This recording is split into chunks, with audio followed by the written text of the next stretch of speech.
Baby పుట్టినప్పటి నుండి తను ఎప్పుడు లేస్తే అప్పుడే నా మార్నింగ్ రొటీన్ స్టార్ట్ అయిపోతుంది. ఎందుకంటే ఆబ్వియస్‌గా మనకు నైట్ పెద్దగా స్లీప్ ఉండదు. అండ్ మార్నింగ్ తను పడుకున్నప్పుడేమో మనకు కూడా పని ఉంటుంది కదా! So, these are my morning routines. తనకి ఫీడింగ్ అయిపోయిన తర్వాత బర్పింగ్ ఇచ్చి కాసేపు అట్లా ఆడిపిస్తూ ఉంటాననమాట. I try to keep her engage. తనని స్నానానికి తీసుకెళ్ళినప్పుడు నేను అట్లనే ఫ్రెష్ అప్ అయిపోతాను. పోస్ట్ పార్టంలో స్కాల్ప్ అయితే ఒక్కొక్కసారి డ్రై ఉంటుంది, ఒక్కొక్కసారి ఆయిలీ అయిపోతూ ఉంటుంది. దాన్ని మంచిగా మెయింటైన్ చేయడానికి అరాటా సూపర్ షాంపూ యూజ్ చేస్తున్నాను. It has Apple cider vinegar.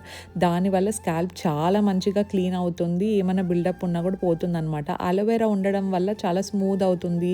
And it also has P protein కాబట్టి మనకు హెయిర్కి కావాల్సిన పీహెచ్ లెవెల్ అనేది చాలా మంచిగా మెయింటైన్ అవుతూ వస్తుందన్నమాట. నథింగ్ ఓవర్ పవరింగ్ అండి. స్కాల్ప్ క్లీన్ ఉంటుంది, హెయిర్ కూడా లిటిల్ బెటర్గా బిహేవ్ చేస్తుంది. నేను ప్లాంట్స్కి వాటర్ కూడా పెట్టేస్తున్నాను. ఇది part of my daily routine అయితే అస్సలు కాదు. టైం ఉన్నప్పుడు మాత్రమే చేస్తూ ఉంటానన్నమాట. అండ్ స్నానం అయిపోయిన తర్వాత బేబీ కూడా కాసేపు పడుకొని పోతుంది. ఈ లోపల నేను ఈ మార్నింగ్ డ్రింక్ లాగా ఒకటి చేసుకుంటున్నాను. మిల్క్ ప్రొడక్షన్ బాగా ఇంక్రీజ్ అవుతుంది అని చెప్పేసి యూట్యూబ్లో చూసాను. నాకు ఎంత మాత్రం వర్క్ అవుతుందో నేను తర్వాత చెప్తాను. నేను నర్సింగ్ కూడా ఇస్తున్నాను, దాంతోపాటు పంపింగ్ కూడా చేస్తున్నాను అనమాట. ఈ మధ్య బేబీ కొంచెం నైట్ టైం బాగానే పడుకుంటుంది ఎక్కువ సేపే. సో ఆ స్ట్రెచ్లో స్కిప్ చేయకుండా ఉండాలని చెప్పేసి ఐ స్టార్టెడ్ పంపింగ్ అనమాట. ఆ జర్నీ అంతా నాకు వర్కౌట్ అయితే నేను మీతో యూట్యూబ్ ఫుల్ వ్లాగ్లో షేర్ చేసుకుంటాను. డెఫినెట్గా సబ్స్క్రైబ్ చేసుకోండి. బాయ్.